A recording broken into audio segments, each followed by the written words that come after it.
Welcome to the Big Idea podcast, where we focus on food. I'm Andrew Ive, your host, and I'm the founder of Big Idea Ventures. Today we're going to be talking to Kris Blanchard, and Kris is the CEO and co-founder of Luyef Biotechnologies, a company in Chile that's initially focusing on improving the taste and smell of plant-based meats using new technologies, but is ultimately moving through to cell-based meat as step 3 in their process. And it's quite an aggressive plan of growth over the next few years. So let's talk to Kris. Let's understand what's happening with Luyef Biotechnologies, Luyef Biotechnologies. And if you have any questions, please reach out to Luyef or to Kris or myself, or put them in the comments box. Please do like and subscribe. Okay, on to today's podcast. Thanks.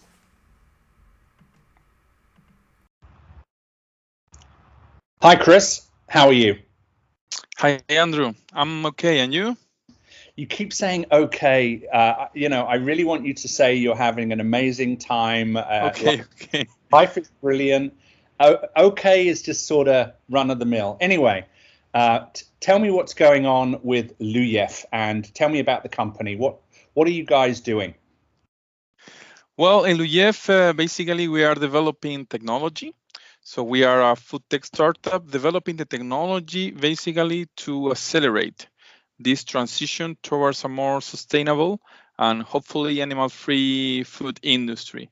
So we are focused on alternative proteins with a 3 phases risk decreasing strategy, focusing right now on improving the taste of plant-based meat alternatives, and with a long-term focus on industrializing the production of cultivated meat. Okay, so sustainable food tech, 3 stages to your approach, but the first step is improving the taste of plant-based, and the last step is moving to cultivated or cell-based meat. So you're not a cell-based company, you're not a plant-based company, you're sort of all of the above. Is that right?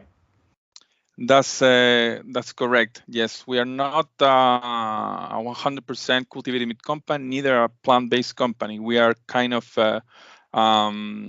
targeting the main problems that the industry is facing, right? The alternative protein industry. And we figured it out that the best way in which we can go to market soon is by improving the plant-based, and to capture the people, meat eaters like me, that doesn't like current plant-based alternatives, right?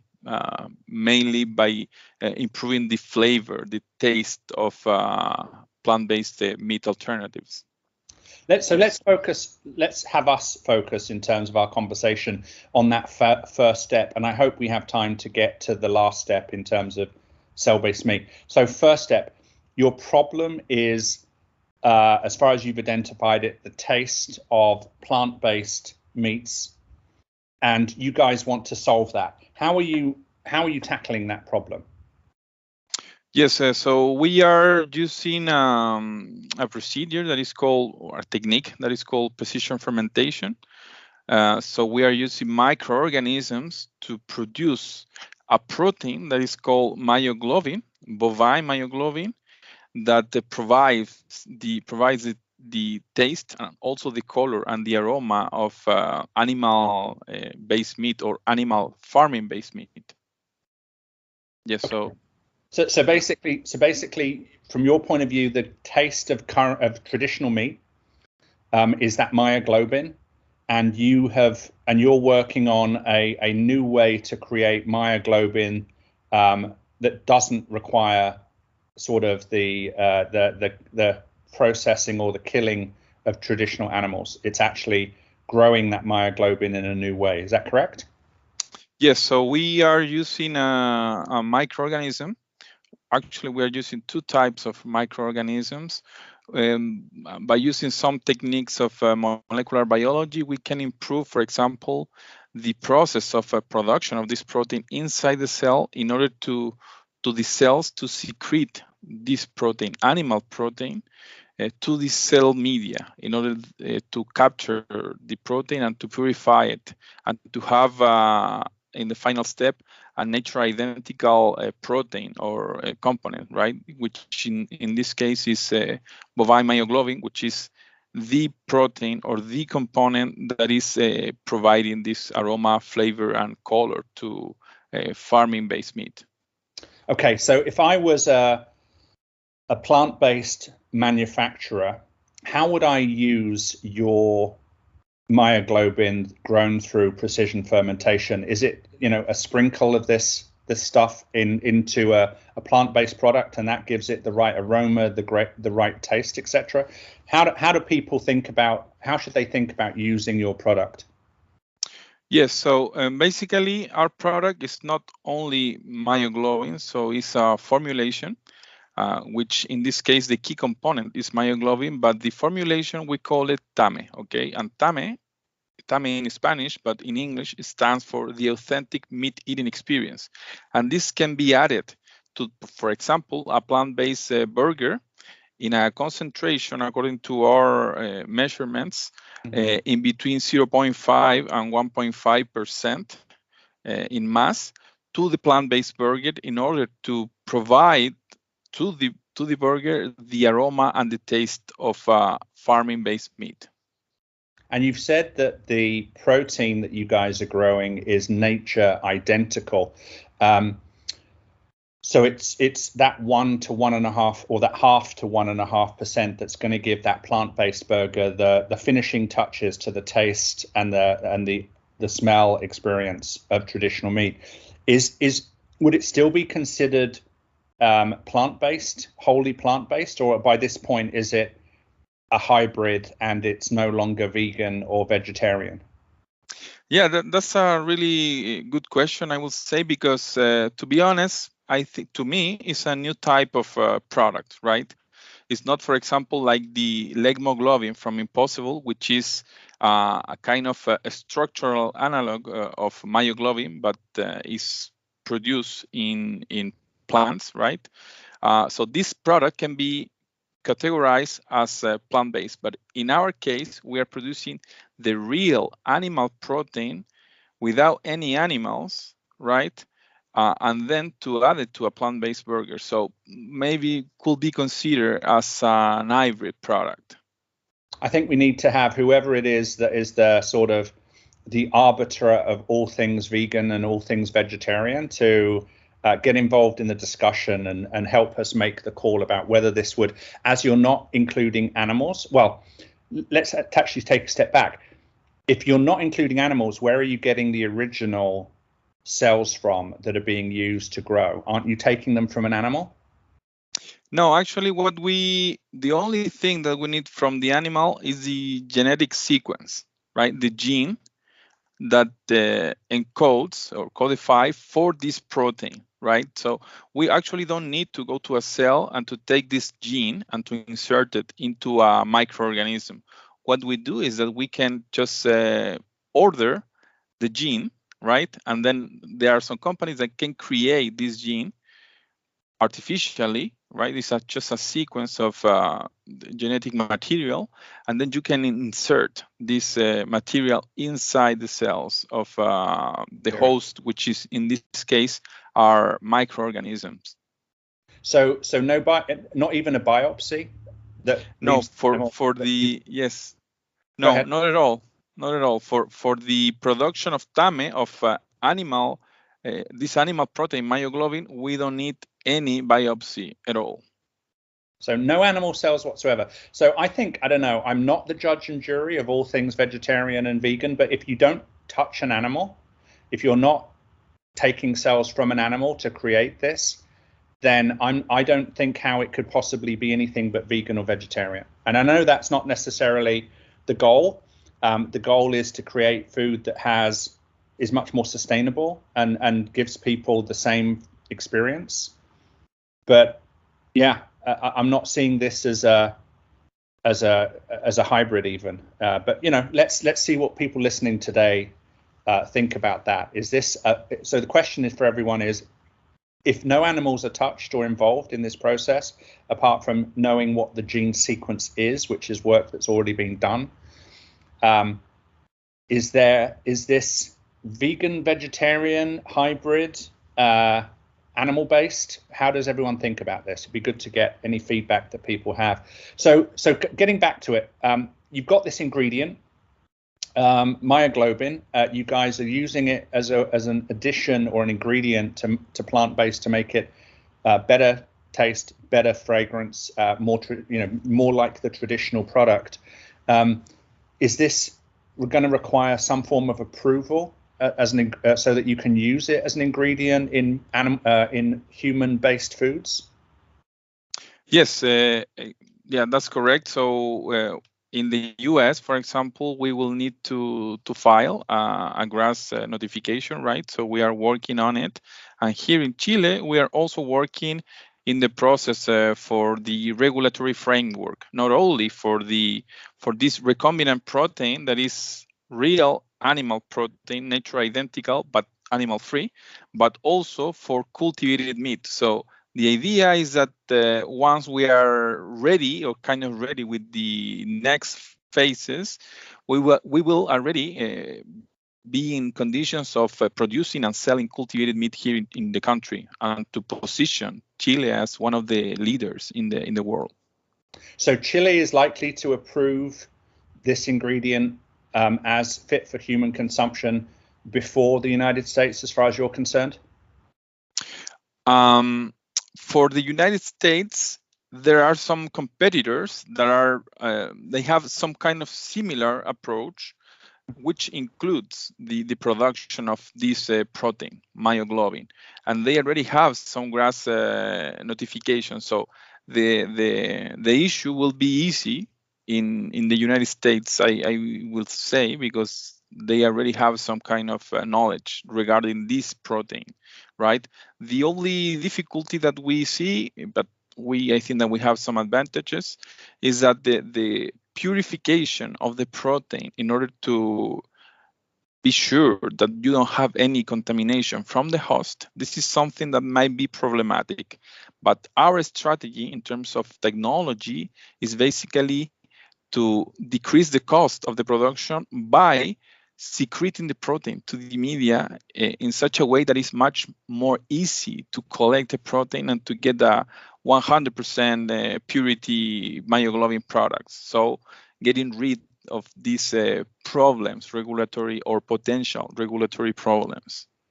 Okay, so when do you anticipate Chile and maybe even the United States, from your point of view, so specifically Luyef, will get the required approval so that you can actually start, using this product on a day-to-day basis?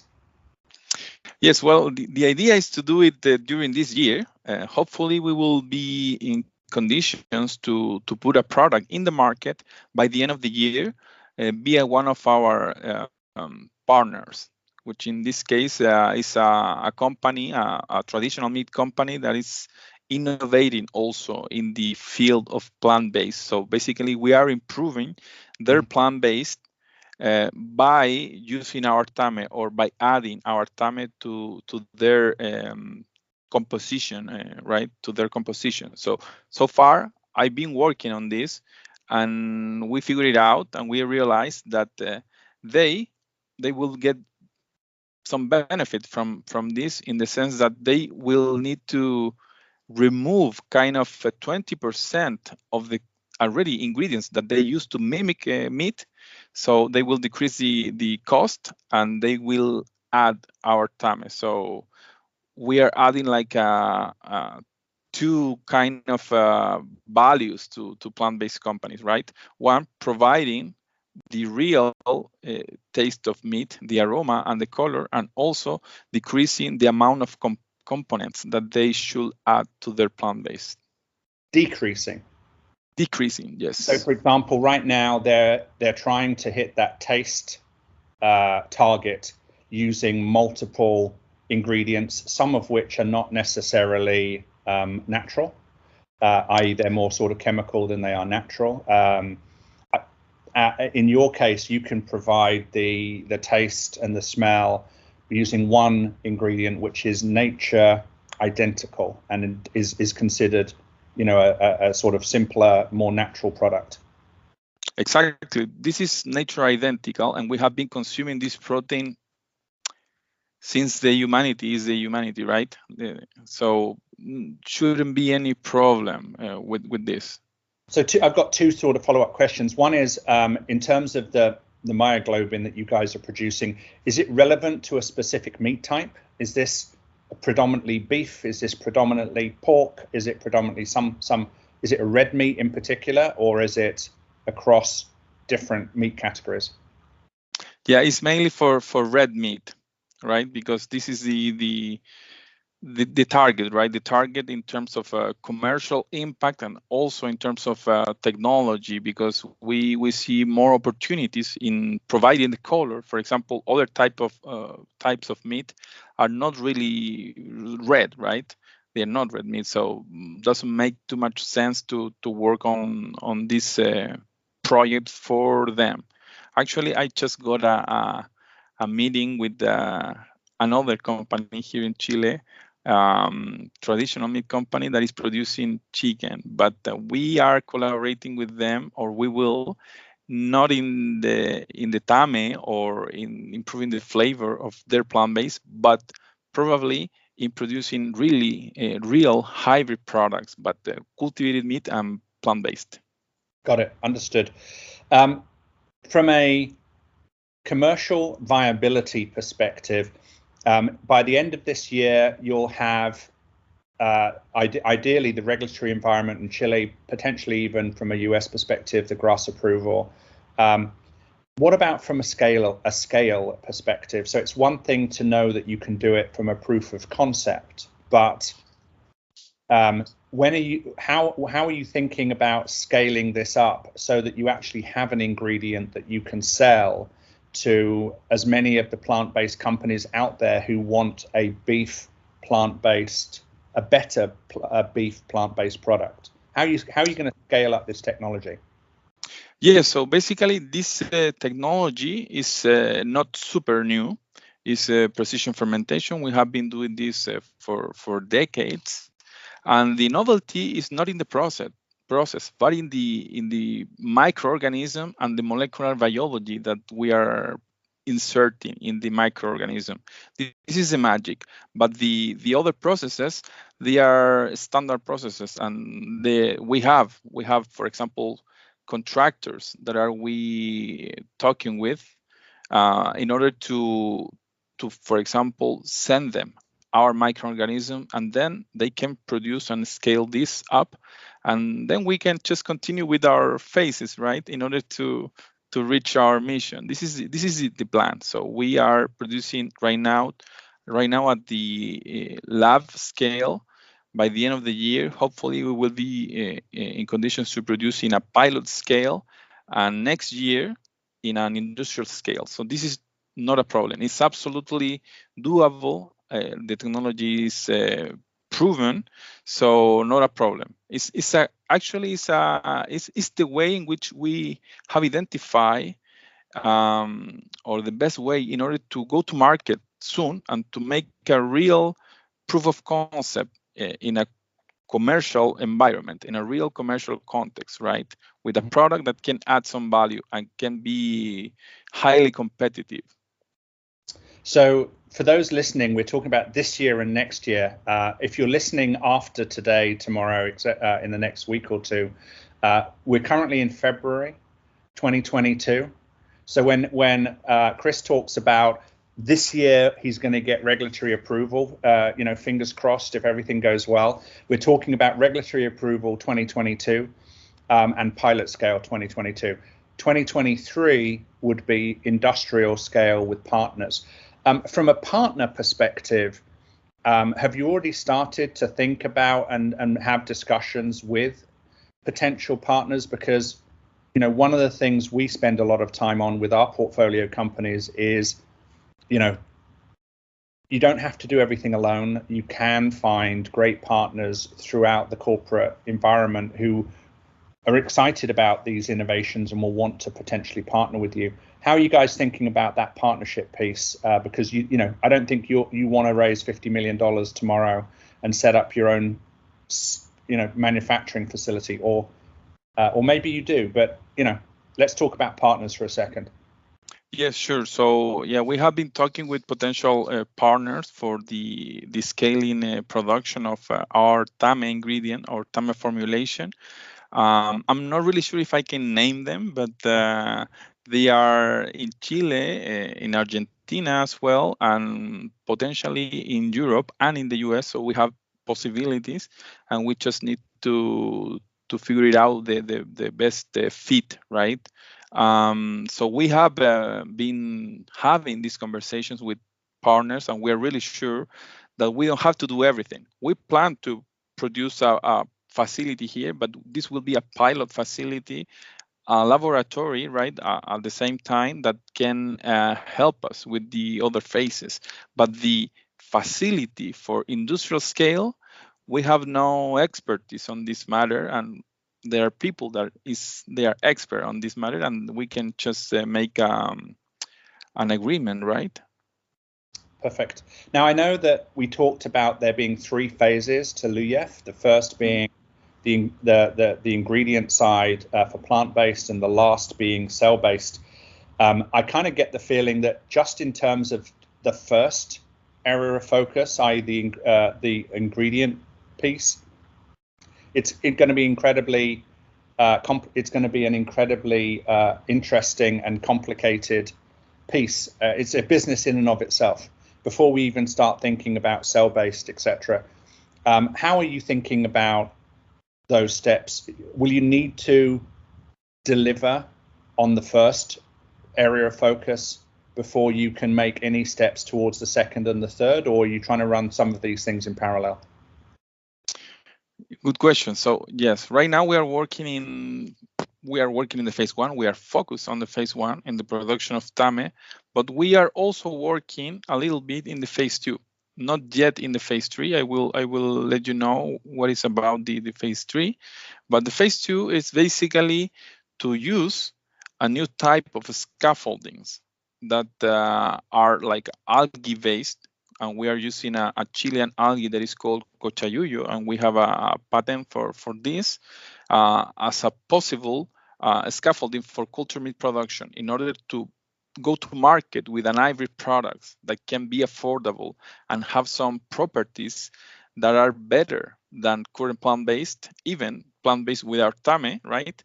And the typical or conventional meat in terms of nutritional aspects. For example, we can add some fiber and other components because this macroalgae that we are using is considered here as a superfood and is part of our culture. So will be easy to enter the market here in Chile with this product and to show to the world that we have a technology that can really accelerate the commercialization and the scaling of cultivated meat. This is the idea. So we are working in both, but mainly focused on TAME and actually using TAME because myoglobin is not only a protein that provides the color, the taste, and the aroma, but it's also a signaling molecule. So if you add myoglobin to muscle cells that are growing in a culture, you can increase the proliferation rate, and you can increase the condition, the good conditions for this culture to thrive. So for those who don't, and I don't mean to sort of dial you back just a second because you covered a lot of things. For those that don't know cultured meat or cell-based meat, how do you typically mean scaffolding? I want to make sure that people are on the same sort of page around. You're talking about using a microalgae that's a superfood in Chile as a scaffolding for cultured or cell-based meat. Could you just explain that a little bit for people? Yeah, sure. So basically, every tissue in a living organism, right? A tissue is many layers of cells, right?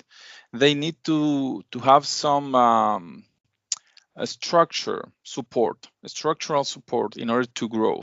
And this is called extracellular matrix, okay, or matrix in biology. So for producing a tissue in the lab, we need to provide this structure, this supportive structure, which is called scaffolding. So we have possibilities, options for example, for tissue engineering and biomedicine, but these are super expensive. So for cultivated meat, we need, or you need to create or to produce a type of scaffolding that hopefully can add some value as a food product, right? And can also have the right properties for producing muscle tissue. So this is the scaffolding. It's like the support, the structural support, the physical support for the cells to grow and to thrive. So that natural matrix that you use to build the cells around to create the final piece of meat, you guys have come up with and have got patents around, or patents pending around using a kind of a local superfood as that matrix, correct? Yes, exactly. But it's not a microalgae, but it's a macroalgae. Macro. Right? Macroalgae. It's a brown macroalgae. It's like it's delicious. Actually, I love it. So, and this is probably for my benefit now. What's the difference between micro and macro algae? And if you say yes. 1 centimeter, I'm going to laugh. But what's the difference between a micro and macro algae? Yeah, basically macro will be anything that is multicellular, right? Microalgae is a unicellular organism. Okay. Right. Single cell versus multiple cell. Yeah. Got it. That's amazing. And you're using that, you're working on that technology at the same time as working on the TAME from a myoglobin perspective?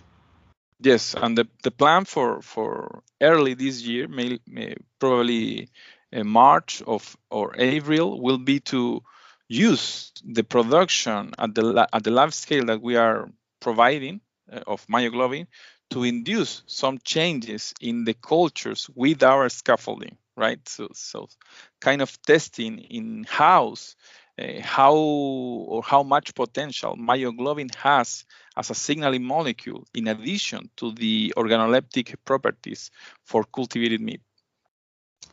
And what's your current expected timings? And obviously things can change. Your current expected timings for the scaffolding piece of this, the stage 2 for Luyef? Yes. So the idea is, as I mentioned, to go to market by the end of this year with the TAME, and also to do kind of a tasting event, like the Big Idea Venture tasting event, but with TAME, and also to show that we have this technology, these hybrid products, right? To show to the world that we can really make an affordable cultivated meat product that is hybrid in its nature, right? So we got very, very quickly into the product and the technology and the timings and all those sorts of things. And I really do appreciate you taking us through that. We haven't spent any time at all talking about how the company got started and who the team are, and those more entrepreneurial questions. But Luyef, right now, who started the company, and what's the kind of I think you kind of covered mission to some degree, but who started the company, and how long have you been going, and so on? Yes, so I started the company and I found my co-founders just after defending my PhD. So just to put you in context, I did my PhD in co-tutel modality between the University of Chile and the Université Paris-Descartes in Paris. So this PhD is in cellular and molecular biology, and the PhD in Paris is in neuroscience, right? So I was performing very sophisticated electrophysiology experiments, synaptic physiology, and I was really happy at that time. But my daughter was born during the last year of my PhD in Paris, and something changed. Like something was triggering my mind, like You cannot be so selfish, Kris. You should do something for the future of your daughter. You have the tools. You are an electrophysiologist, and you need to find a problem that you can solve, and to find people that can help you in this goal, right? So I decide to find a problem. I realized that meat consumption is really messing a lot with the environment, and we need to solve this. So yes, I thought in creating a company. We didn't have any name at that point, of course, but we can produce cultivated meat, basically because muscle cells are excitable cells, and I'm an electrophysiologist, so I know how excitable cells work. And this is how I designed myself, and I found Andrea. She's the CTO of Luyef, and we are classmates. We were classmates in the engineering school, and we did the same PhD. So we share a lot of values related to the future, right? The vision for the future.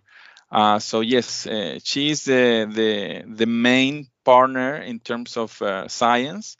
So she's in charge of the scientific part. And then we realized, of course, that we needed a business person, because I'm not a business person. I'm learning, right? But my background is in engineering, science, and to try to to convince people. But so we needed a business person. So we did some research, and we found Pamela, and she's a business engineering from the same university, which is the best university here in the country. And so right now we are three co-founders. We have another co-founder, which is Dr. Maria Soledad Gutierrez, but she's mainly focused in the scientific part and basic research or fundamental research. So not spending too much time for the company, but doing a lot of specific work for Luyef. So this is how Luyef was created, and our mission, as I mentioned, is basically to really accelerate this transition, because I really want to have a future, a better future for my daughter and for the next generations, right? So, and we are messing a lot with the environment, so, and with animals as well. I kind of create this empathy, right?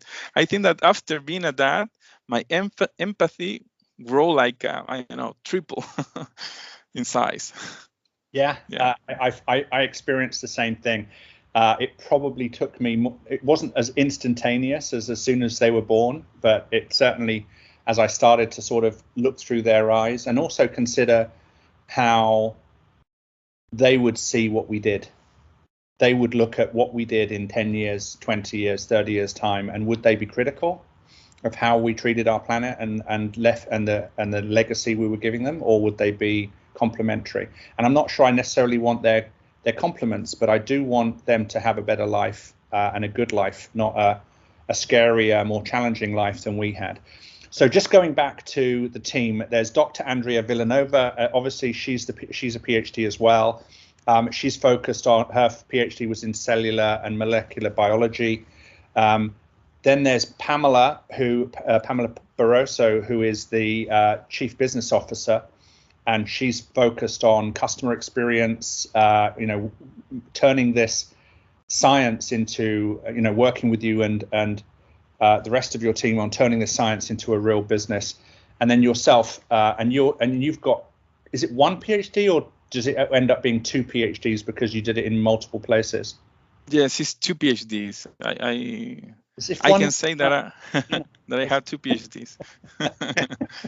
My goodness, I often talk to Ryan about what companies like yours need, and he often says, we need a PhD in the science officer role to ultimately, as a company grows. And you've got two, so you've probably got one to spare, which is nice. In terms of moving the company forward as a team, I wonder if you've experienced any challenges since you started the company, anything that was either a surprise or just a major challenge that you guys had to, as a team, solve. Maybe you're going through one right now. I don't know. Yes, yes. But of course, we are the challenge right now is the funding round. So we are raising capital, right? So we are in our seed round. So this is challenging enough for every person of the team. But I think that so far it's been quite normal for us. I think that this is something good about the PhD, that you suffer so much that you are kind of okay, this is a typical day, Yeah, so yes. So typical growing pains of a young company. What if anyone listening has an interest in what you're doing, and I'm sure a lot of people do because it's actually pretty interesting stuff. What kind of help, and it could be anything, funding, it could be recruitment, it could be corporate partnerships. From your point of view, what's important right now? What kind of help are you looking for? And if anyone's listening, if they have the ability to help you with something, what would those things be? Yes, so right now we of course are looking for investors for the money, and also investors that can provide some value to the company, in the sense that they have a bigger view about the industry, right? That they can put into our business model, etc., and to accelerate or to facilitate our development. So, yeah, if this is anybody in the audience that is willing to invest in us and have these tools for making Luyef much better than right now, please give me a call or just reach me by my email. Is in the website luyef.com. And also, we are trying to create this regulatory framework, right? So, for example, we are working with some advisors. We have the honor to have Dr. Kaji from Chiok Meat from Singapore, and she will also help us a little bit with the regulatory framework for producing and selling cultivated meat. So this is something that we also need some help, because this is a very dynamic and emerging industries. So we need feedback. We need feedback from every country that is trying to do the same, right? So in Chile, we have a quite good environment for a startup, but of course we are kind of delayed related to developed countries. So any support in this matter, of course, will be appreciated. Perfect. You mentioned investment. Is your parent company based in Chile? I know you are based in Chile, but would they be investing in a Chilean-based company? Did you guys set up an American parent to access American investors? How have you structured that? Because some people may be very comfortable making investments in Chilean-based companies. Others, because it might be new, may not be as comfortable. How did you structure that? Yes, so we basically have the parent company in the US. So this is Luyef Biotechnologies, and it's a C Corp in Delaware, which is the holding company, and it was basically created to facilitate this, right? To facilitate the investment in us, because, as you mentioned, many people will be familiar with the legal structure in South America, and particularly in Chile, but they are much more used to it, and they feel much more comfortable with investing in a C Corp, right? That is in the US, and this is also strategic in the sense of business, right? In the future, so we can establish there a facility. This is a possibility, and to grow there as well. Yeah. So the parent company is in the US. I want to say, really interesting that you structured it that way. I've seen companies do exactly what you just outlined. So if you're an entrepreneur and you're listening to this, Kris, there's some lessons here for you that Kris is. I'm going to sneeze right now. I'm going to try and mute it. Excuse me. Oh my goodness. I'll try and take that out later. Excuse me. What I was saying was, if you're an entrepreneur and you're listening to this, Kris, there's a lesson there for you. If you're, wherever you think your main investors are going to potentially come from, Most investors like to invest in companies within their own market. So if you think most of your investors are going to come from Europe, then you should have a European-based company. If you think most of your investors are going to come from North America, you might need a North American parent, or South America, or wherever you think your investors are going to come from. Worth considering as you're setting up your company.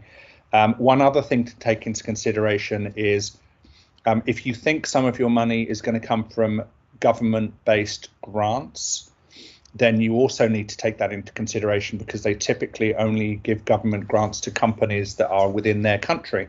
So if you think private investors are a key source of capital, that's one consideration. If you think grants, for example, are another source, you need to consider that as well. Okay, so Kris, thank you so much. If somebody wants to get hold of you, you mentioned Luyef, so Luyef.com. Are you guys on any other platforms like LinkedIn or Instagram or any of those sorts of places? Yes, we are on LinkedIn, and we prefer to be reached by LinkedIn because we need to work a little bit in the Instagram and the social media, right? So yes, you can just search Luyef, or just my name. I'm Kris Blanchard. So yes, but I think that all the information is in the web page, on the web page. So you can go to luyef.com and you can find actually my address, email address, and also my cell phone. So if you think that you have something good to tell me, good enough, just give me a call directly. I'm not seeing your email address No? or your phone number on your website, not at all. Really? Okay, so I will. Just your name. There's no links to LinkedIn, nothing like that. And also on the bottom where it has Big Idea Ventures and other partners, no links that people can click through to those places either. So none of that information. Okay, so I will add it. I didn't know that. I thought that it was there. So yes, I will check it again. But if you go to LinkedIn and type in Luyef, and I'm just going to double check to make sure so that people aren't frustrated. Luyef. Biotechnologies comes up instantly. You've got a lot of followers. It says you're in Santiago. You've got loads of followers. My goodness, you guys are super popular. Okay, so you can reach you via LinkedIn. So there you go. And Kris Blanchard, for people listening, is Kris. Blanchard is Blanchard. So perfect. Any last questions or things to add, Kris, before we let people go? No, just to thank you for your time, for this podcast. I'm really happy to show to the people what we are doing in Luyef, what we are building in Luyef, and to let the people know that we are very passionate about what we are doing. I love science. We love to work in the future, and this is giving a lot of sense to our lives. We know that it's hard, but we love to work in hard things, even if we get some failures sometimes, right? We are used to it. Well, thank you, Kris. I love what you're doing. Really inspirational. Say hi to the rest of the team from Big Idea Ventures. We miss you guys. And that's it. We'll finish today's podcast. I won't go anywhere. I'll just press pause, and then I'll just come back and say goodbye to you. Give me one moment. So, thanks for coming along to today's podcast with Kris Blanchard from Luyef. Again, this is Andrew Ive from Big Idea Ventures, and this is the Big Idea podcast where we focus on food. If you'd like to reach out to us, you can find Big Idea Ventures via bigideaventures.com. We're also on LinkedIn, Instagram, YouTube, and other places. So love to engage with you. We've got lots of different podcasts like this, lots of information around how to get started in your company, how to grow great businesses that are going to change the world. And that's the mission. helping the world to be a better, stronger place, more sustainable. Okay, everyone, thanks very much. Look forward to speaking to you next week. Bye-bye.